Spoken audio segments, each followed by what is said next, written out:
The theme this morning is set your intentions so that you can get results.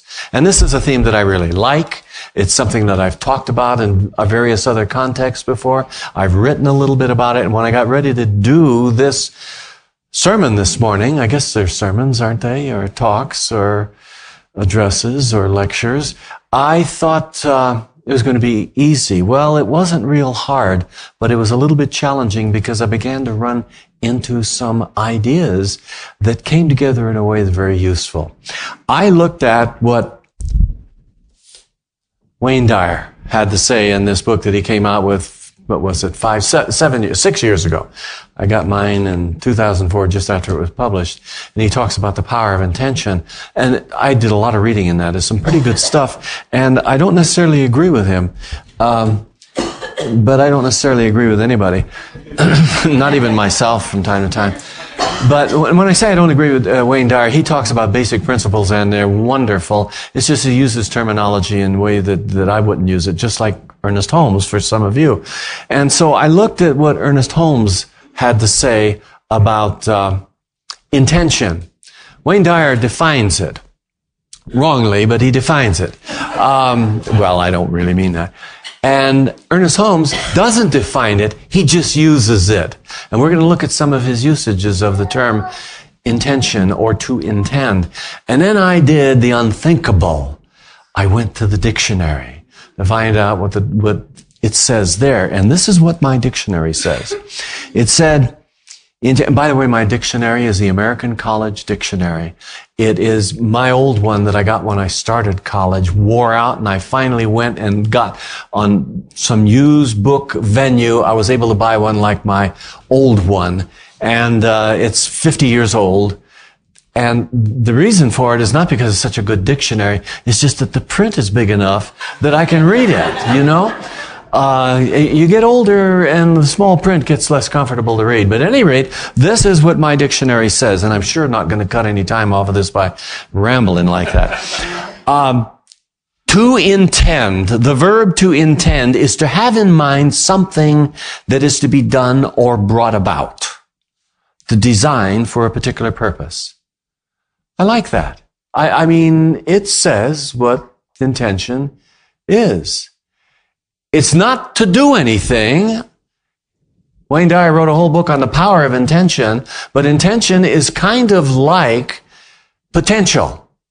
Have you ever looked at somebody and said, you really have potential? What they're usually telling you is you haven't done anything. Not always, but that's true, isn't it? So you have an intention in the way that it's written in the dictionary is not necessarily a force to accomplish something. And yet Wayne Dyer looks at it in that way. And Ernest Holmes doesn't define it, but he uses the term. And so that's where we're going to start. I want to start with a little quotation that I discovered this morning hanging on my mirror, my bathroom mirror. My wife is out of town, and I don't know where this came from. Maybe she left it for me. But the quotation is this, and it really relates to what we're talking about. It says, she said, or it said, the best way to predict your future is to create it. And we create our future by establishing our intention. And there is power in intention. I want to begin by looking at Dr. Ernest Holmes and what he says in that book that I was just holding there on intention. I looked up several references, selected certain statements of his that deal with the idea of intention, and that's what I'm going to be working from here. The first one is a statement that says that he talks about the law.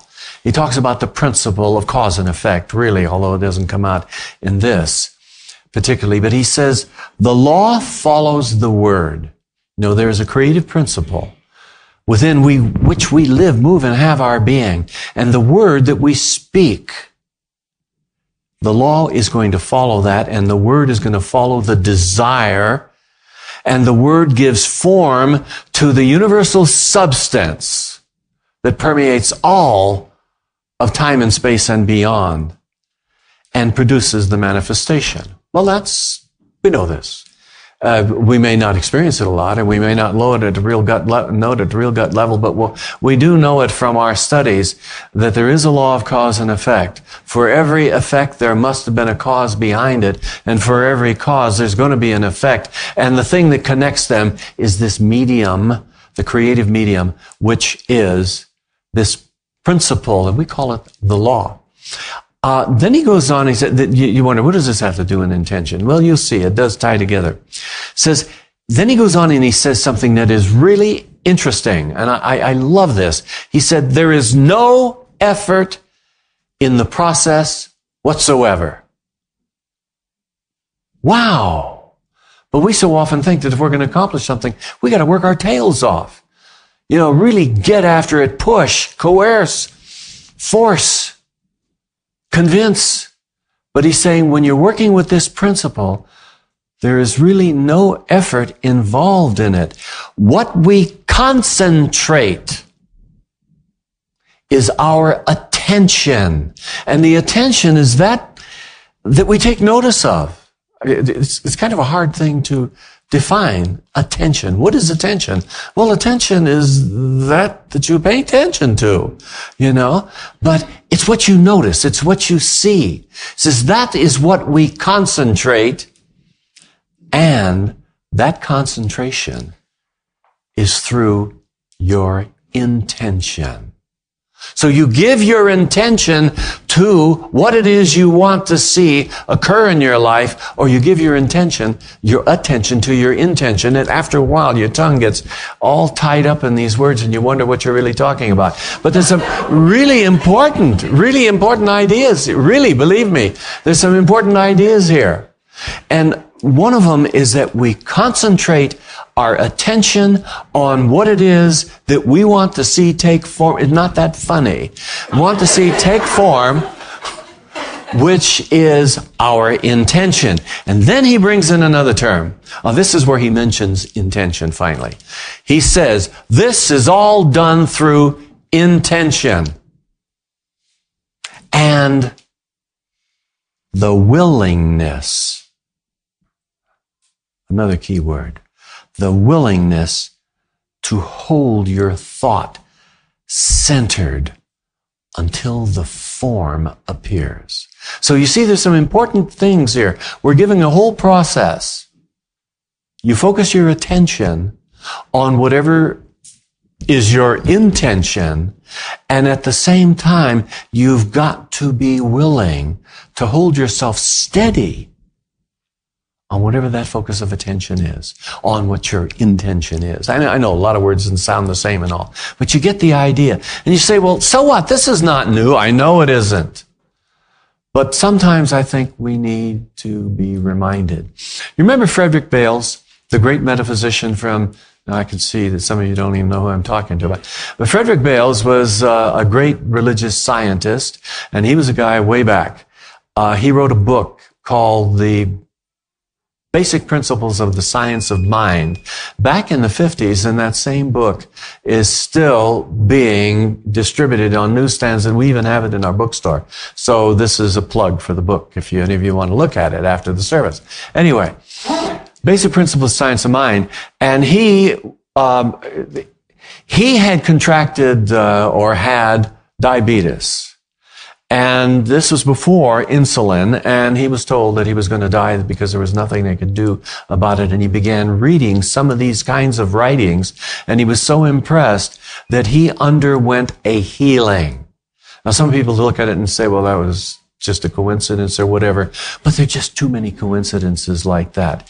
He was a great metaphysician, became a religious science minister, a colleague of Dr. Ernest Holmes, and he made a comment that's been made by everyone who has ever thought in this direction, except the first time I ever encountered it was in reading that book that I mentioned a moment ago. And it goes like this.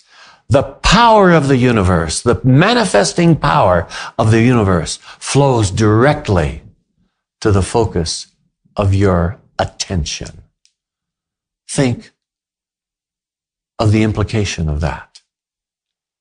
And then we begin to learn after a while that we live, move, and we have our being within this field of unlimited power, of unlimited energy, of unlimited possibility and opportunity.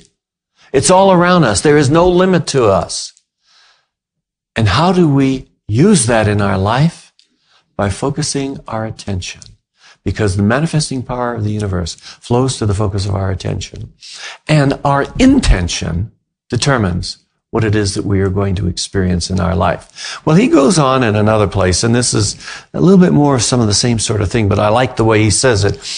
I like this sentence especially. He says, spirit within, and that is within each one of us, cannot conceive failure.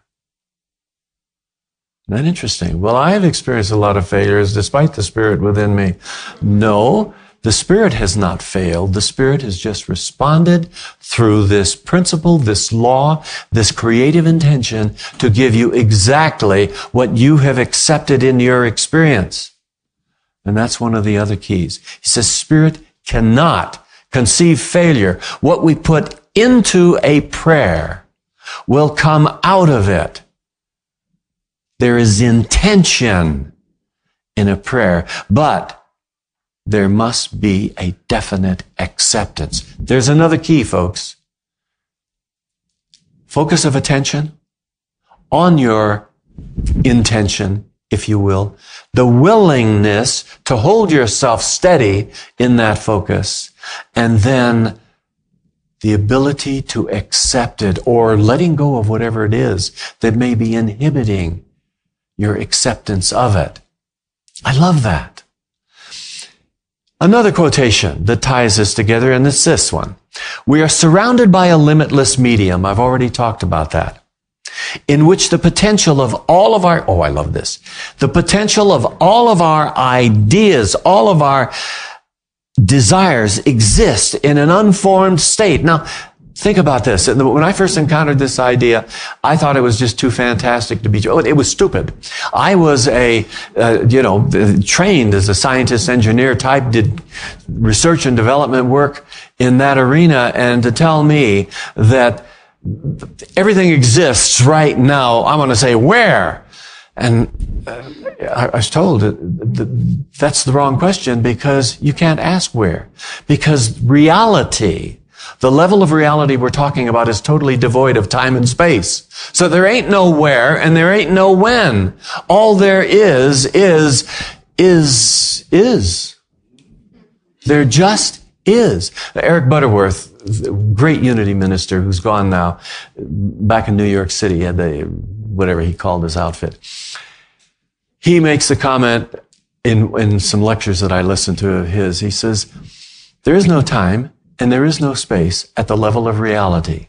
So when you talk about something occurring in the here and now, you don't know what you're talking about. If you're really talking about transcending that. Because to say here means a place, to say now means a time. So there just is. So you can say that we are at the level of reality, we are in a state of ising. Isn't that neat? I like that. So let's all is together. Okay? And it's easy. We don't have to take any time to do it. We just do it. Okay? Or find a place to do it. So that sounds a little intimidating to some people, but at any rate, all desires exist. All ideas. I first encountered this when I was reading Thomas Troward, where he talked about everything existing at this level of reality as a divine prototype. It may not be in form, but the idea is there, and we're the ones that give it form by directing our attention according to our intention. I love that idea. I just wish that I could really make it work like that in my life. But I have a lot of doubts. I have a lot that holds me back because I haven't brought myself fully to that point, and sometimes not even a little bit to that point, where I can really fully accept. And yet, that is one of the keys. We are all made in the image and likeness of that which made us.